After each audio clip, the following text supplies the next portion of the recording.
Hello dear students and pharmacist, welcome to my YouTube channel Pharmaco studio.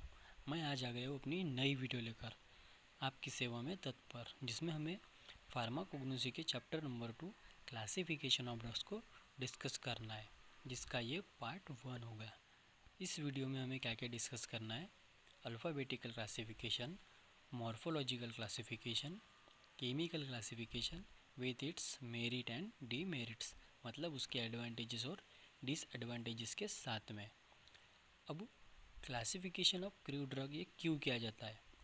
अब देखिए, अगर हमारा एक कॉलेज है, उस कॉलेज में अगर हम अलग अलग क्लास अगर नहीं रखते हैं, तो सभी को अगर हम एक ठिकाने पे एक ही जगह इकट्ठा करके अगर रखते हैं, तो ये हम कैसे आइडेंटिफाई करेंगे? स्टूडेंट हो गए या फिर लेक्चरर हो गए, कि कैसे आइडेंटिफाई करेंगे कि फर्स्ट ईयर कहाँ है, सेकंड ईयर कहाँ है, थर्ड ईयर कहाँ है? तो it is not easy to identified possible. So crude drug भी जो है इकट्ठा अगर रख दिए जाते हैं, तो हम उसे कैसे आइडेंटिफाई करेंगे? तो इसीलिए उसके कैरेक्टर्स के हिसाब से उसे अलग अलग तरीके से क्लासिफाइड किया है, जैसे कि मॉर्फोलॉजिकल हो गया, अल्फ़ाबेटिकल हो गया, टैक्सोनॉमिकल हो गया, केमिकल हो गया। ये सब जैसा उनका कैरेक्टरिस्टिक है उसके हिसाब से उन्हें क्लासिफाइड किया गया। तो सबसे पहले हम देखते हैं हमारा alphabetical classification. In this type of classification, drugs are arranged according to either the Latin name or English name of alphabetical order। मतलब ये जो क्लासिफिकेशन है अल्फ़ाबेटिकल क्लासिफिकेशन, इसमें जो है हमारे क्रू ड्रग्स जो है कैसे अरेंज किए जाते हैं, या तो अल्फ़ाबेटिकल ऑर्डर से, या तो उनके लैटिन नेम से, या फिर इंग्लिश नेम से, लेकिन अल्फ़ाबेटिकल ऑर्डर से। मतलब जैसे कि हम इसे एग्जाम्पल से समझते हैं कि अकासिया, बेंजोइन, सिन्नामन, डिजिटैलिस, इफेड्रा। ये देखिए, ये एग्जाम्पल में ये जो ड्रग्स है हमारे, वो कैसे अरेंज किए गए हैं? अल्फ़ाबेटिकली। मतलब जैसे पहले ए आता है, बाद में बी, बाद में सी, मतलब डी। इस तरीके से ये अरेंज किए जाते हैं। अब हम देखते हैं इसके एडवांटेजेस और डिसएडवांटेजेस के बारे में। अब इसके एडवांटेजेस क्या है? It is simple method to identify. ये सिंपल मेथड है किसी भी क्रू ड्रग को आइडेंटिफाइड करने में। अगर हम ड्रग्स को अल्फ़ाबेटिकली रखते हैं, तो हमें यहाँ वहाँ ज़्यादा ढूंढने की ज़रूरत नहीं गिरेगी। हम पटाख से जाके जो ए नंबर से कोई ड्रग आता है, तो हम उसे ए वाले कॉलम में जाके पट से ढूंढ सकते हैं। No technical person is required for handling the system. मतलब यहाँ कोई एजुकेटेड टेक्निकल पर्सन हमें इस सिस्टम को हैंडल करने के लिए नहीं लगता है। कोई भी जनरल कोई भी उसे हैंडल कर सकता है। अब हम देखते हैं डिसएडवांटेजेस क्या है इस क्लासिफिकेशन के। The type of classification does not gives idea about animals और मिनरल सोर्स। मतलब ये जो क्लासिफिकेशन है, ये एनिमल और मिनरल सोर्सेज का आइडिया नहीं देता है। Scientific nature of the drug can not be identified by this method. मतलब साइंटिफिक नेचर जो है इस ड्रग का, कौन से भी ड्रग का, वो इस मेथड से आइडेंटिफाइड नहीं हो सकता है। In this type of classification does not indicate whether the drugs are organise और अनऑर्गेनाइज्ड फॉर्म। मतलब हमारा क्रू ड्रग जो है वो ऑर्गेनाइज फॉर्म में है या फिर अनऑर्गेनाइज फॉर्म में है, इसका आइडिया हमें ये मेथड नहीं देती है। नेक्स्ट हम देखते हैं मॉर्फोलॉजिकल क्लासिफिकेशन। अब ये मॉर्फोलॉजिकल, मतलब ये वर्ड जो है आपको नया लग रहा होगा। अब मॉर्फोलॉजी मतलब क्या है? ये मॉर्फोलॉजिकल जो वर्ड है, इसका मतलब क्या? इसका मतलब कुछ नहीं, जो अपीयरेंस होता है। मतलब कोई भी ड्रग्स जो है, कोई भी चीज़ जो है बाहर से किस तरीके से दिखती है, उसी को हम मॉर्फोलॉजी कहेंगे। और इसी तरीके की क्लासिफिकेशन को हम मॉर्फोलॉजिकल क्लासिफिकेशन कहेंगे। तो हम इसे देखते हैं।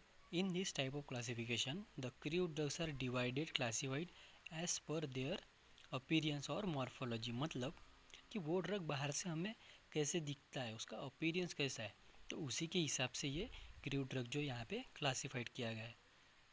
जैसे कि अगर कोई नीम की पत्ती हो गई, या फिर कोई भी फेनल हो गया जो फ्रूट है, तो अगर वो नीम की पत्ती है तो उसे हम लीव्स में रखेंगे, और फेनल है तो उसे हम फ्रूट में रखेंगे।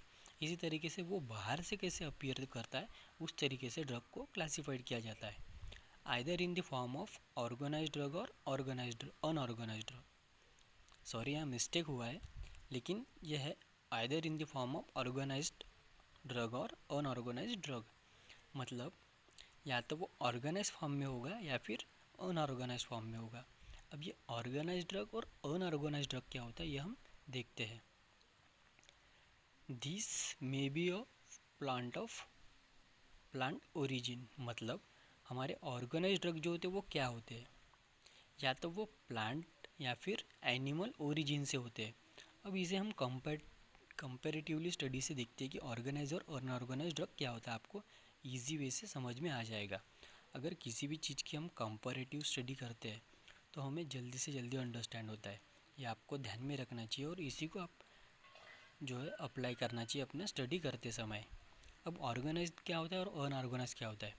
This may be of plant और एनिमल ओरिजिन, और अनऑर्गेनाइज क्या होता है, this may be of plant animal और मिनरल ओरिजिन। मतलब ऑर्गेनाइज जो हमारे ड्रग होते हैं वो या तो प्लांट ओरिजिन से होते हैं या फिर एनिमल ओरिजिन से होते हैं, लेकिन अनऑर्गेनाइज में क्या एडिट किया गया है, वो प्लांट भी और एनिमल भी और मिनरल के ओरिजिन से भी होते हैं।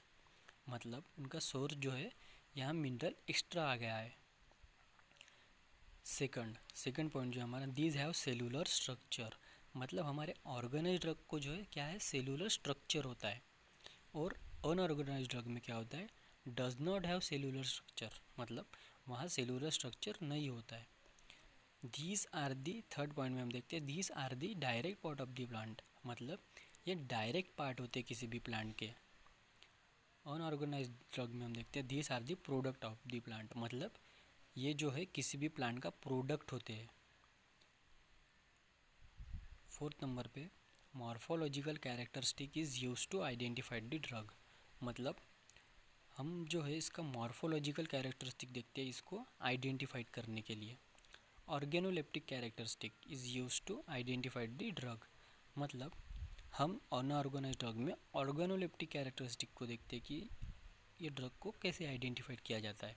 ऑर्गेनोलेप्टिक ड्रग कैरेक्टरिस्टिक में आता है उसके फिजिकल नेचर, जो उसका मेल्टिंग पॉइंट बॉइलिंग पॉइंट कैसे होता है, हैश वैल्यू, उसी को हम ऑर्गेनोलेप्टिक कैरेक्टरिस्टिक बोलेंगे। और मॉर्फोलॉजिकल कैरेक्टरिस्टिक मतलब वो बाहर से कैसे दिखता है।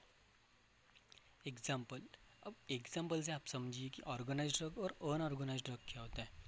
अब ऑर्गेनाइज ड्रग क्या होता है, digitalis leaf, cinchona bark, ephedra stem, मतलब हमारे लीफ हो गई, बार्क हो गई, इफेड्रा की स्टीम जो हो गई, ये सब हमारे क्या आ जाएंगे ऑर्गेनाइज ड्रग में। क्यों, क्योंकि ये पार्ट ऑफ द प्लांट होता है और इनको सेलुलर स्ट्रक्चर होता है। अब डिजिटलिस लीफ, मतलब लीफ आया है तो क्या होगा, ये प्लांट का पार्ट होगा, बार्क आ गया तो प्लांट का पार्ट है।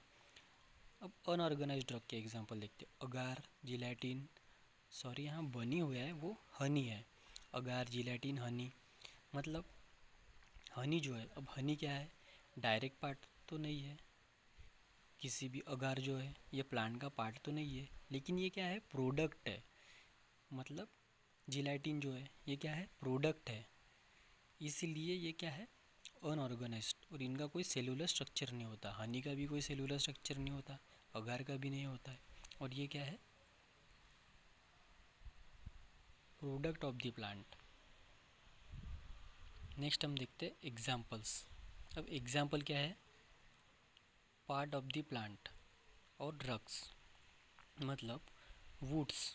अब वुड्स में क्या क्या आता है, अब मॉर्फोलॉजी के हिसाब से हम जैसे देखते हैं, जैसे woods, barks, flower, leaves, fruits, seeds, roots and rhizomes, dried juices, extracteds, latices, इस तरीके से जो है ये क्लासिफिकेशन किया जाता है। ये आपको पढ़ लेना है और एग्ज़ाम में इसी तरीके से लिखना है, इसमें हम ज़्यादा डिस्कस नहीं करेंगे।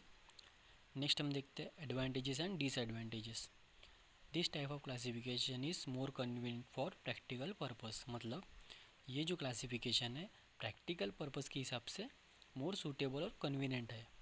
Even if the chemical nature is not known, मतलब हमें किसी भी ड्रग का केमिकल नेचर अगर नहीं नोन है तो हम जो ड्रग को जो है स्टडी कर सकते हैं उसके फार्माकोग्नोस्टिक कैरेक्टर के हिसाब से, मतलब हमारे मॉर्फोलॉजिकल कैरेक्टर के हिसाब से उसे स्टडी कर सकते हैं।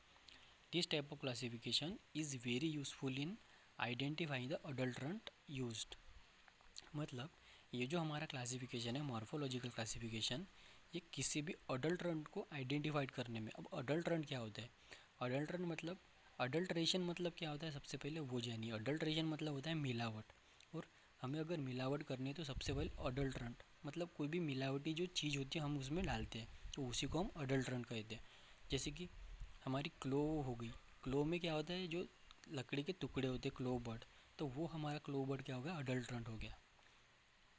नेक्स्ट हम देखते हैं disadvantages. The morphological characteristic however do not reflect on chemical composition and biological behaviour of crude drug. मतलब हमारा जो मॉर्फोलॉजिकल कैरेक्टरिस्टिक है वो सिर्फ मॉर्फोलॉजी ही बताता है, लेकिन केमिकल कंपोजिशन और biological behaviour of crude drugs को नहीं बताता है। नेक्स्ट हम देखते हैं केमिकल क्लासिफिकेशन। अब इसके नाम में ही इसका डिस्क्रिप्शन है। सबसे पहले this type of classification is applicable to crude drugs containing similar type of chemical और on the basis of chemical constituent. मतलब ये जो हमारा केमिकल क्लासिफिकेशन है वो किसके बेसिक पे होता है, केमिकल कॉन्स्टिट्यूएंट के हिसाब से। मतलब हमारे ड्रग में कौन से केमिकल मौजूद है उसके हिसाब से ये क्लासीफाइड किया जाता है। तो एग्जांपल आपके सामने है, और केमिकल कौन से होते हैं, जैसे कि अल्कलॉइड। अब एग्जांपल दिया है अकोनाइट, बेलाडोना, ओपियम टी। मतलब ये अल्कोलॉइड जो है जिस भी ड्रग में रहता है, क्रूड ड्रग, जैसे कि ओपियम हो गया, बेलाडोना हो गया, टी हो गया, अगर इसमें अल्कोलॉइड्स है तो उससे अल्कोलॉइड के बेस पे क्लासिफाइड किया जाता है। अगर ग्लाइकोसाइड है तो उसके एग्जाम्पल को ग्लाइकोसाइड के बेसिक पे क्लासिफाइड किया जाता है। लिपिड्स है तो लिपिड्स के हिसाब से किया जाता है। वोलेटाइल ऑयल है तो वोलेटाइल के हिसाब से क्लासिफाइड किया जाता है। इसको भी आपको लर्न कर लेना है एग्ज़ाम पर्पज़ के हिसाब से। नेक्स्ट हम आगे बढ़ते हैं, advantages and disadvantages. It is useful for phytochemical studies of crude drugs. मतलब ये जो हमारा क्लासिफिकेशन है, जो केमिकल क्लासिफिकेशन है, वो फाइटोकेमिकल स्टडीज़ मतलब हमारे जो प्लांट के केमिकल के स्टडीज़ के लिए बहुत ही ज़रूरी है और यूज़फुल है। Next disadvantages. This type of classification fail in proper placement of drug containing two different types of chemical.